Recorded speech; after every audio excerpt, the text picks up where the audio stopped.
Video call से बात किया था, सरकार ने उस मामले को संज्ञान में लिया था, लेकिन ठीक उसके कुछ दिन बाद सिंदरी के सुरंगा में फिर एक घटना घटती है। इस बार महिलाओं को सड़क पे दौड़ा दौड़ा कर पीटा गया, उनकी साड़ियों को फाड़ा गया। इधर जयराम महतो की पार्टी ने झारखंड में एक बार फिर से मिसाल पेश कर दिया है। नमस्कार, मैं प्रिंस कुमार सिंह, आप देख रहे हैं पॉजिटिव टॉक्स। अगर अभी तक आपने चैनल को सब्सक्राइब नहीं किया है तो खबरों से अपडेट रहने के लिए कृपया चैनल को सब्सक्राइब कर लीजिए, और जो लोग ऑलरेडी कर चुके हैं तमाम लोगों को सहृदय धन्यवाद। अब वापस आते हैं अपनी खबर पर, और जरा आप ये वीडियो देखिए। माननीय सदस्य जयराम जी, धन्यवाद। माननीय अध्यक्ष महोदय, आज मैं महामहिम राज्यपाल महोदय के द्वारा प्रस्तुत अभिभाषण पे हो रहे वाद विवाद पर अपनी प्रतिक्रिया देने के लिए आया हूं। महोदय, एक छोटी सी कहानी मैं बताना चाहूंगा। एक महिला थी, उसकी छोटी बच्ची जिसकी उम्र 5 वर्ष थी, वो अपनी माँ से आकर पूछती है कि माँ, छोटे भाई का मृत्यु कब होगा? तो माँ ने पूछा कि बेटी तुम ऐसा क्यों कह रही हो, अपने छोटे भाई को मरने के लिए क्यों कह रही हो? तो छोटी सी गुड़िया ने कहा कि माँ, बड़े भाई की जब मृत्यु हुई थी तो बहुत सारे लोग हमें खाना देने के लिए आए थे, हमारे घर में भोजन नहीं था, हमें कपड़े नहीं था, तो बहुत सारे लोग हमसे मिलने आए थे और हमें खाना देकर गए थे। और मैं चाहती हूँ कि छोटा भाई अगर मर जाएगा तो शायद बहुत सारे लोग आएंगे, हमें भोजन देंगे, हमें खाना देंगे, हमें कपड़े देंगे, क्योंकि हम 4-5 दिनों से भूखे हैं। महोदय, आज यही भाव कोयलांचल के हर एक रैयतों के घर में है कि जब भी हमारी जमीनों का अधिग्रहण होगा, जब कोई कंपनी हमारी जमीन का अधिग्रहण माइंस के लिए करेगी, और जब माफियाओं के द्वारा उन पर लाठीचार्ज होगा, उनके लठेज के माध्यम से उन पर हमला होगा, तो कोयलांचल के रैयत चाहते हैं कि साथ साथ में 2-4 IAS IPS को भी चोट लगे। क्यों लगे? विगत कुछ दिन पहले बागमारा में घटना घटी थी, हिलटॉप कंपनी का मामला था। DSP महोदय घायल हुए थे, सरकार ने वीडियो कॉल से बात किया था, सरकार ने इस मामले को संज्ञान में लिया था, लेकिन ठीक उसके कुछ दिन बाद सिंदरी के सुरंगा में फिर एक घटना घटती है। इस बार महिलाओं को सड़क पे दौड़ा दौड़ा कर पीटा गया, उनकी साड़ियों को फाड़ा गया, उनके कान की बालियों को नोचकर छीन लिया गया, लेकिन न FIR होता है न कार्रवाई होती है। महोदय, इसी प्रकार से आज एक मामला संज्ञान में आया है। मैं सदन को सचेत करना चाहूंगा, ये मामला मांडू का है। महोदय, मांडू के प्रभावित गांव बसंतपुर, पचड़ा, कोतरे, बालमहुआ, हुरदाग, रहवान, पचमो, इचाकडी, बरगैया, ठोठाटा, लइयो, दनिया, यहाँ एक कंपनी है। उस कंपनी का नाम है पावर मेक लिमिटेड, और उसकी सहयोगी कंपनी अमर इंडिया लिमिटेड। इनके माध्यम से खनन का कार्य होना है। अध्यक्ष महोदय, विगत 2-3 दिनों से लगभग 500 की संख्या में महिलाएं धरने पर बैठी हैं।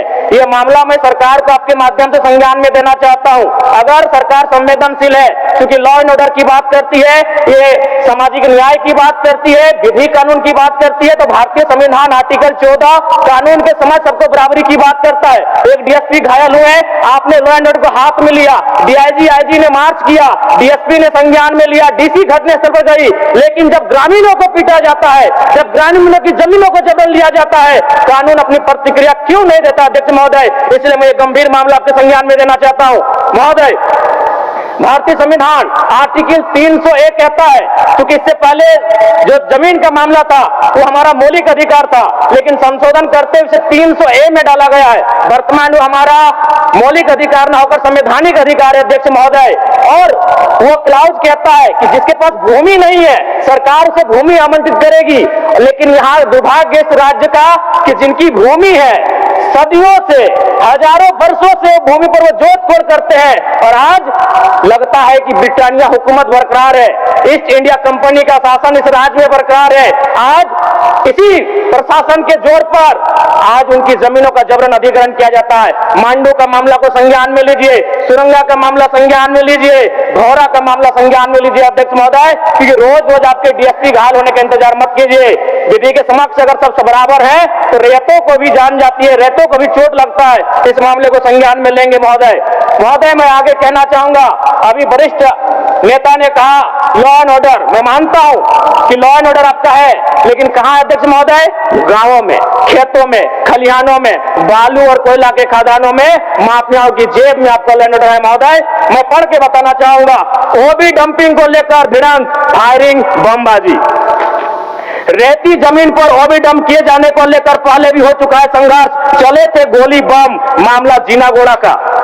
देव प्रभा आउटसोर्सिंग के समर्थकों व ग्रामीणों में झड़प, पत्थरबाजी और फायरिंग, तीसरा थानेदार का हाथ टूटा।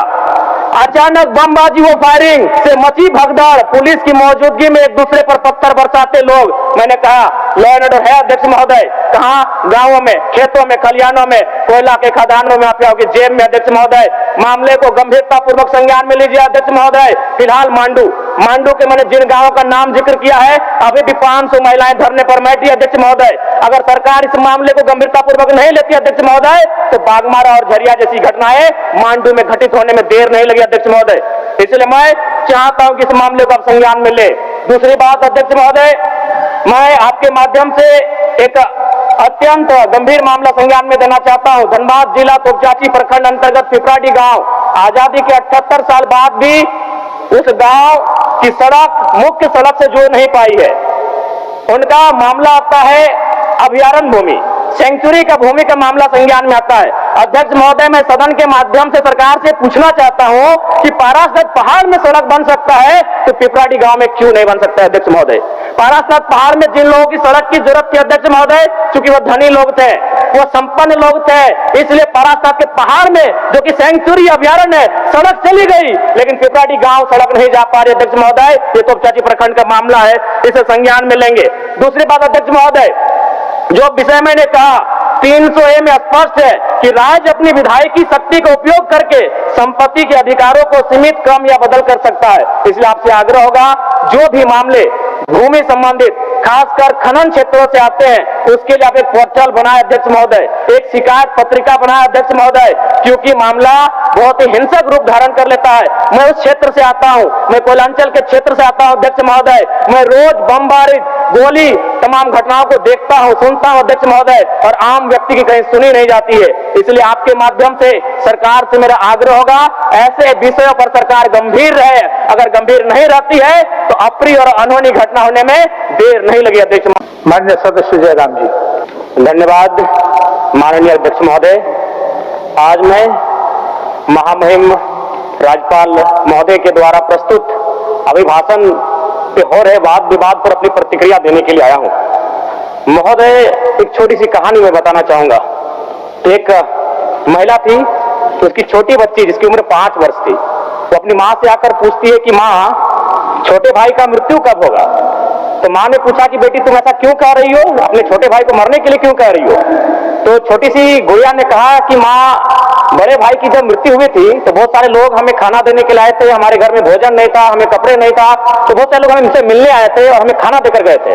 और मैं चाहती हूँ कि छोटा भाई अगर मर जाएगा तो शायद बहुत सारे लोग आएंगे, हमें भोजन देंगे, हमें खाना देंगे, हमें कपड़े देंगे, क्योंकि हम 4-5 दिनों से भूखे हैं। महोदय, आज यही भाव कोयलांचल के हर एक रैयतों के घर में है कि जब भी हमारी जमीनों का अधिग्रहण होगा, जब कोई कंपनी हमारी जमीन का अधिग्रहण माइंस के लिए करेगी, और जब माफियाओं के द्वारा उन पर लाठीचार्ज होगा, उनके लठेज के माध्यम से उन पर हमला होगा, तो कोयलांचल के रैयत चाहते हैं कि साथ साथ में 2-4 IAS IPS को भी चोट लगे। क्यों लगे? विगत कुछ दिन पहले बागमारा में घटना घटी थी। अब आपकी क्या प्रतिक्रिया है? अपनी प्रतिक्रिया जरूर दीजिएगा। जुड़े रहे हमारे साथ। जय हिंद, जय भारत।